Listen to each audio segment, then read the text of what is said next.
बड़ी खबर मिल रही है। सीज फायर के बाद शहबाज ने एक और झूठ बोला है। शहबाज शरीफ ने खुद की पीठ थपथपाई है। पाकिस्तान की सेना को लेकर खोखला दावा किया है। खुद की पीठ थपथपाते हुए आ रहे हैं अब शहबाज शरीफ और झूठ बोल रहे हैं। अपने मुल्क के लोगों से ये झूठ बोला जा रहा है। शहबाज शरीफ अपनी पीठ थपथपा रहे हैं। चंद ही घंटों में भारतीय फौज की तोपों को ऐसा खामोश किया जिसे तारीख हमेशा याद रखेगी। दुश्मन के फौजी अड्डे, असलहे के अंबार और एयर बेसेस देखते ही देखते सब खंडरात बन गए। उनके राफेल हमारे शाहीनों के निशाने पर आए और अल्लाह के फजल से फेल हो गए। हमारी ये कार्रवाई उस बोसीदा नजरिए के खिलाफ थी जो इंसान दुश्मनी, जारहियत, मजहबी जुनून और तासुब पर कायम है। ये हमारी गैरत और असूलों की फतह है। हमने दुश्मन के साथ वही किया जो एक बावकार कौम को ज़ेब देता है। ये अफवाज पाकिस्तान की कामयाबी के साथ साथ पूरी पाकिस्तानी कौम की फतह है। SD मुनी जी हमारे साथ जुड़े हुए हैं। सर, आपने ये शहबाज शरीफ का रिसेंट बयान सुना होगा और ऐसा लग रहा है कि हालांकि इनको या पाकिस्तानी सरकार को पाकिस्तानी सेना के पपेट्स ही कहा जाता है, ये पूरी दुनिया जानती है। और अभी भी ऐसा लग रहा है कि लिख के दे दिया होगा सेना ने कि आपने ये बोलना है, हमें नहीं मतलब कि सीज फायर हुआ या क्या डिप्लोमेसी हो रही है, इंटरनेशनल मंच पर क्या है, लेकिन उन्होंने ये तो बोल दिया आपने नागरिकों को खुश करने के लिए। ऐसा प्रतीत हो रहा है। नहीं, ये ठीक बात है, यही नहीं वो देखिए, इसको हमें इनके स्टेटमेंट को सीरियसली लेना भी नहीं चाहिए। बिल्कुल। और उसकी वजह यह है कि शहबाज शरीफ को राजनीति में जिंदा रहने के लिए अपने लोगों से यही कहना होगा कि हमारी विजय हुई है, हमारी जीत हुई है। असली बात यह है कि शहबाज शरीफ ने खुद पहले अमेरिका को धन्यवाद दिया है पीस कराने के लिए। तो क्या जरूरत थी भाई, अगर आप जीत रहे थे, आप इतने बहादुर थे, तो क्या जरूरत थी आपको अमेरिका के पास जाकर पीस मांगने के लिए? यही नहीं, शहबाज शरीफ की सरकार ने, मुझे लगता है, सऊदी अरेबिया के फॉरेन मिनिस्टर को भारत भेजा। उन्होंने ईरान के फॉरेन मिनिस्टर से कहा कि आप बात कीजिए, UAE से कहा कि आप इनसे बात कीजिए। इस तरह से इन सब लोगों को ये कहने पे मजबूर किया, ये पुश किया कि आप भारत को जाके बात करें कि किसी तरह से लड़ाई बंद हो।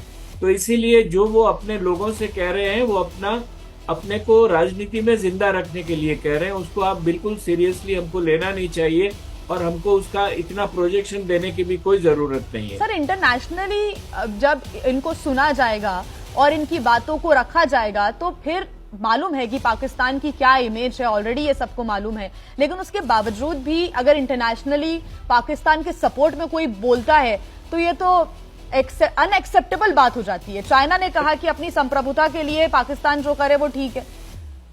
नहीं, देखिए, इंटरनेशनल ओपिनियन आप समझने की कोशिश कीजिए, वो सिद्धांतों पर और उसूलों पर नहीं होती है।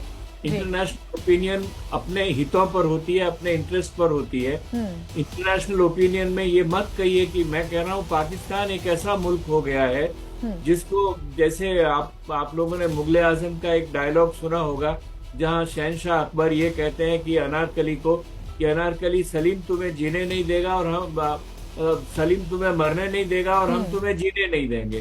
तो वो ये इस तरह की जो बात होती है वो हमेशा इनको सीरियसली हमें नहीं लेना चाहिए। जिस तरह का मामला है कि पाकिस्तान को दुनिया भर के लोग मरने नहीं देंगे। बताइए, IMF का लोन लिया ना, हम लोगों ने क्यों माना? हम सिर्फ एब्सटेंट रह के आ गए। हमें ओपोजिशन करना चाहिए था। वो इसीलिए हुआ कि अमेरिका ने ये कहा, देखिए हम अभी लोन रिलीज करते हैं उनको और उनसे कहेंगे कि लड़ाई बंद करें। और ये एक बहुत बड़ा फैक्टर था सीज फायर के पीछे, पाकिस्तान के ऊपर दबाव डालने के लिए। लेकिन असल में बात यह है कि पाकिस्तान को जिंदा रखना है, पाकिस्तान को सलामत रखना है। ये बहुत सारे मुल्कों का सेल्फ इंटरेस्ट है वेस्टेड इंटरेस्ट है। इसीलिए ये मान के मत चलिए कि सारे लोग, सारी दुनिया पाकिस्तान को खोखला समझती है। खोखला समझती है तो भी उसकी मदद करना चाहती है, क्योंकि पाकिस्तान एक अच्छा प्यादा है। नीरज हमारे साथ बने हुए हैं। नीरज, एसडी मुनी सर ने बहुत अच्छी बात की है कि पाकिस्तान को जिंदा रखना चाहते हैं सेल्फ इंटरेस्ट के लिए, जो दूसरे मुल्क हैं इसी वजह से कई बार हेल्प भी करते हैं। हमारे घर में कई बार हम डिस्पोजेबल प्लेट्स रखते हैं ये सोचकर कि आगे काम आएगा, और काम आके उसको फेंक दिया जाता है, कि वैसा ही पाकिस्तान बना हुआ है। हाँ बिल्कुल। देखिए, अमेरिका कभी नहीं चाहेगा कि भारत एक ग्लोबल पावर या सुपर पावर उभर कर सामने आए, और जैसे एसडी मुनी सर ने कहा कि वो पाकिस्तान को प्यादा के तौर पर इस्तेमाल करना चाहते हैं ताकि भारत के साथ, और वो अमेरिका ही नहीं और दूसरी जो चाइना है वो भी यही चाहेगा कि भारत जो है उलझा रहे इनके साथ, पाकिस्तान के साथ उलझा रहे, ताकि वो एक ग्लोबल सुपर पावर ना बन पाए। मिलिट्रली, इकोनॉमिकली हम लोग बनने जा रहे हैं। 5वीं सबसे बड़ी अर्थव्यवस्था हम बन गई। हमारी जो सेना इस वक्त है वो दुनिया की दूसरी सबसे बड़ी है। ग्लोबल पावर में इंडेक्स में, यानी कि अपनी जो मिलिट्री स्ट्रेंथ है उसमें चौथे नंबर पर है। इस चौथे नंबर पर दिखाने के लिए ही भारत ने इतना बड़ा ये ऑपरेशन सिंदूर किया, जिसमें टेरर इंफ्रास्ट्रक्चर के साथ साथ मिलिट्री इंफ्रास्ट्रक्चर, ये शायद दुनिया के इतिहास में, मिलिट्री हिस्ट्री में काफ़ी आधुनिक युग में काफ़ी कम हुआ है कि जब आतंकवाद के खिलाफ किसी देश ने दूसरे देश में जाकर घुसकर जो है वहाँ पर इस तरह की जो है कार्रवाई की है, वो भी एक बड़े देश के खिलाफ की है। तो ऐसे में कहीं भी कोई भी सुपर पावर, चाहे चाइना हो, अमेरिका हो, वो नहीं चाहेंगे कि ग्लोबल स्टेज पर अपना सेल्फ इंटरेस्ट देख रहे हैं, क्योंकि जब इस पूरे ऑपरेशन सिंदूर को लेकर प्रेस वार्ता में पूछा गया था सवाल जब डोनाल्ड ट्रंप से, तो उन्होंने कहा था कि yes it's a shame and we heard about it. उसके बाद उन्होंने कुछ बहुत अच्छा बयान नहीं दिया था, कुछ बोला नहीं था स्पष्ट रूप से। उसके बाद वो आते हैं कि वो ये कोशिश करेंगे कि हाँ सीज फायर हो या फिर शांति बनाए रखें, यही वो अपील करते नजर आए। लेकिन चाइना से जब सवाल पूछा गया तो वो सीधे बोला कि हम पाकिस्तान के साथ हैं और अपनी संप्रभुता के लिए अगर पाकिस्तान ऐसा कर रहा है तो वो जरूरी है। इसमें डिफरेंस देखिए आप इन चीजों में, और ये अमेरिका को भी मालूम है कि अगर चाइना ऐसे ही आगे बढ़ता रहेगा तो चाइना कहीं ना कहीं, क्योंकि अभी टैरिफ वॉर भी चल रहा है अमेरिका चाइना के बीच में, तो ऐसे में ये चीजें भी यहां पर लाना बहुत जरूरी है, जो कदम उठाए जा रहे हैं उसको लेकर। बिल्कुल। देखिए, ये जियोपॉलिटिक्स है। इस जियोपॉलिटिक्स, क्योंकि जो भी भारत और पाकिस्तान के बीच में हो रहा है उसमें चाहे चाइना हो, रशिया हो, अमेरिका हो, ये सब ग्लोबल पावर्स जो हैं, चाहे गल्फ कंट्रीज हो, वो भी, उनकी भी बहुत उत्सुकता है इस सब के बीच में कि किस तरह से ये डेवलपमेंट जो इवॉल्व हो रहा है। अमेरिका कभी नहीं चाहेगा कि जो भारत का ध्यान है वो चीन से हट जाए, क्योंकि उनकी अपनी खुद की अदावत रहती है, चीन और अमेरिका की रहती है।